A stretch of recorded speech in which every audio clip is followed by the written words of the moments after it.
চুপ ভুলে গেছে। মানুষ এখন ভুলে গিয়ে নিজেদের জমি জায়গা এবং সরকার এবং বেসরকারি যে সংস্থাগুলো আছে সেই সংস্থাগুলো সমস্ত মোবাইল এবং নানা রকম কোম্পানি নানা রকম কাজ করছে। তার মধ্যে কৃষিকাজকেও যদি প্রাইভেট করা হয় তবে অনেক ভালো হবে, কারণ কৃষিকাজ করে মানুষ জীবিকা অর্জন করে এবং কৃষিকাজ করেই মানুষ সেটাকে উন্নতির দিকে নিয়ে যায়। আমাদের ভারতবর্ষে 70% জিনিস কিন্তু কৃষিকাজের ওপর নির্ভরশীল। কৃষিকাজের যে ব্যবস্থা, কৃষিকাজের যে সংস্থা, সেটাকে ডেভেলপ করা খুব দরকার। আমাদের জেলা ভাগ হচ্ছে, গ্রাম ভাগ হচ্ছে, শহর ভাগ হচ্ছে, কিন্তু এগুলোকে ভাগ না করে কৃষিকাজের উপর জোর দেওয়া ভালো।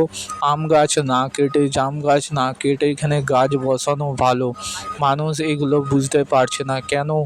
গত কয়েক বছরে অনেক কিছু খারাপ হতে চলেছে। এই বলে ভিডিওটি শেষ করলাম।